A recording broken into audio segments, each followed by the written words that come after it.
D-Day. This day is often called the beginning of the end of World War II. This day is a symbol of eternal memory, a reminder of the strength of the human spirit and the price of freedom.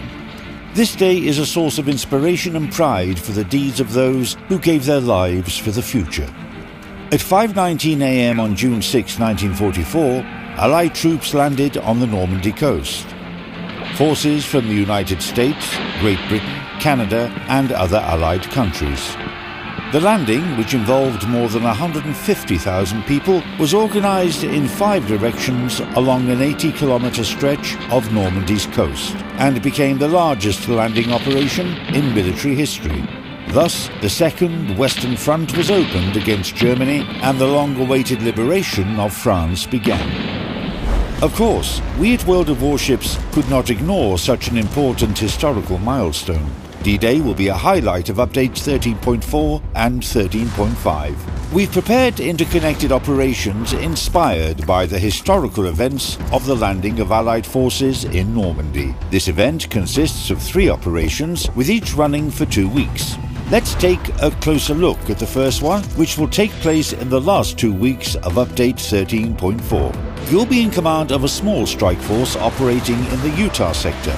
This is the first map of the western flank. Your task is to clear the coast and coastal waters of enemy combat units and defensive structures. You need to disable the air defense towers and coastal batteries to ensure the safe landing of Allied troops. Ready? Then let's start. A banner for the D-Day operation will be visible in your port. Click it and you'll be transported to a themed port where you can select a ship to deploy.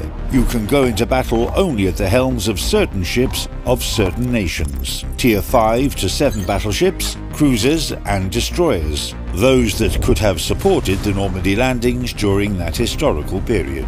Divisions of up to 6 players are allowed to participate in the operation, making it a great opportunity to sail into exciting battles with your friends and clanmates.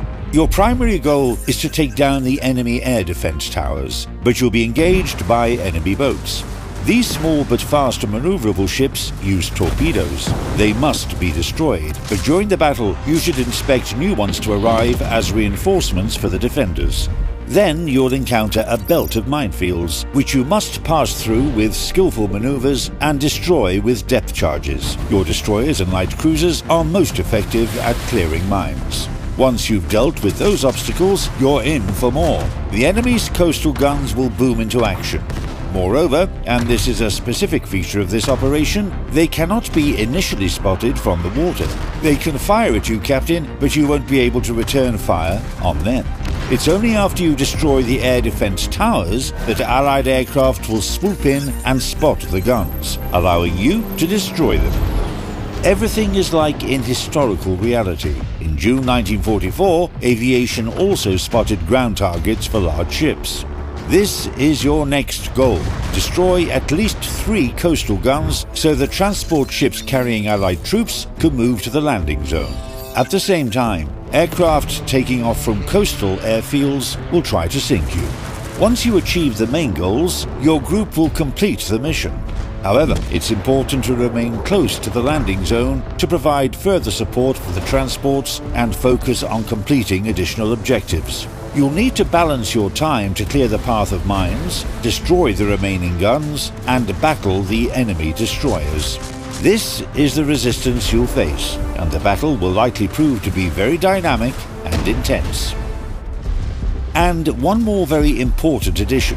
Throughout the entire event, you, Captain, will be able to use classified documents, and these will aid you greatly in battle.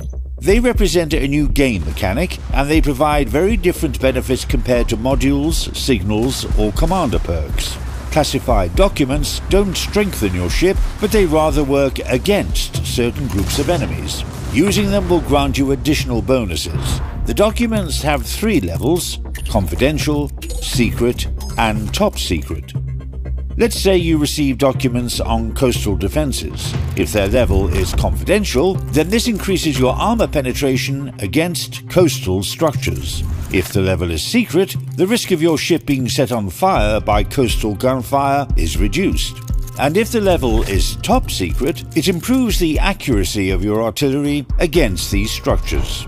The other classified documents cards work in a similar way against different enemy groups. You can take a maximum of 3 such cards from those offered into battle.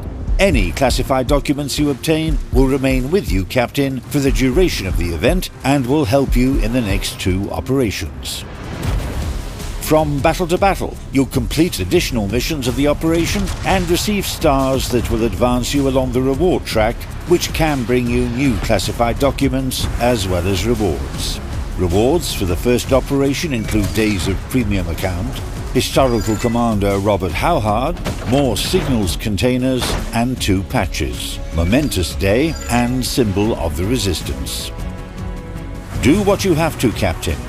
The transport ships carrying Allied troops must not perish. The success of the invasion of Normandy is in your hands.